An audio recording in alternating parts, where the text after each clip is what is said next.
রহস্যময় তিনজনের চলাফেরা। খোলা মাঠে ঘাসের জমিতে বারবার যাওয়া আসা করছিল তারা, কিন্তু কি তাদের উদ্দেশ্য? এরপর খোঁজ পাওয়া যায় সাদা একটি বস্তার। কি আছে সেই বস্তায় তা নিয়ে রহস্য আরো বাড়তে থাকে। অনেকেই ভাবছিল কাউকে মেরে গুম করার জন্য বস্তাবন্দি করা হয়েছে। তবে আগে থেকে কবরস্থানে তাদের ঘোরাফেরা কঙ্কাল চুরিরই আভাস দিচ্ছিল। এরপর বেরিয়ে আসে আসল রহস্য। জানা যায় এই তিনজনই আন্তজেলা কঙ্কাল চোর চক্রের সদস্য। দীর্ঘদিন ধরেই বিভিন্ন সময় দেশের বিভিন্ন অঞ্চলের কবরস্থান থেকে তারা কঙ্কাল চুরি করে আসছিল। দিনাজপুরের ঘোড়াঘাট পৌর শহরের নূরজাহানপুর এলাকায় এই তিন চোর চক্রের ব্যাগে কঙ্কাল তোলার যন্ত্রপাতি পাওয়া যায়। নগদের কাছে সব গ্রাহকই প্রিয়, তাই তো সারা দেশে ক্যাশ আউট চার্জ সবচেয়ে কম।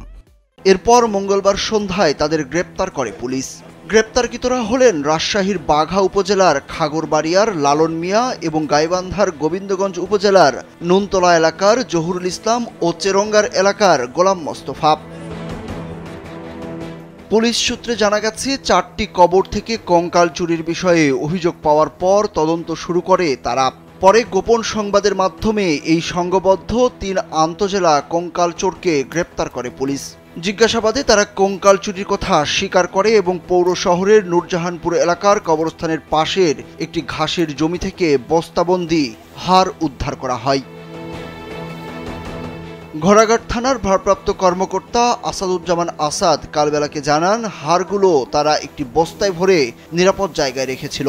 এসব মানব কঙ্কালের এক একটি হাড় 8,000 টাকায় বিক্রি করে বলে প্রাথমিকভাবে তারা স্বীকার করেছে। এ বিষয়ে আইনি ব্যবস্থা প্রক্রিয়াধীন বলেও জানান তিনি। সকালবেলা আমরা সংবাদ পাই যে ঘোড়াঘাট থানাধীন নূরজাহানপুর কবরস্থান থেকে 4টি কঙ্কাল কবরস্থান থেকে চুরি হয়েছে। উক্ত সংবাদের ভিত্তিতে আমরা ঘোড়াঘাট থানা পুলিশ কার্যক্রম শুরু করি এবং এক পর্যায়ে 3 জনকে সন্দেহজনক আটক করি। তাদেরকে জিজ্ঞাসাবাদ করে তারা প্রত্যেকে স্বীকার করে যে তারা দীর্ঘদিন যাবৎ কঙ্কাল চুরি করে আসছে এবং ঘোড়াঘাট থানাধীন নূরজাহানপুর কবরস্থান থেকেও তারা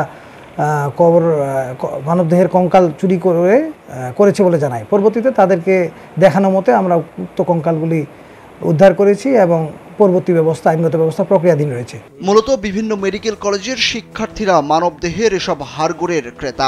একটি কঙ্কাল সাধারণত 20 থেকে 30,000 টাকায় বিক্রি করে এই চোর চক্র। তবে দেশে কঙ্কাল বেচাকেনা বৈধ নয়।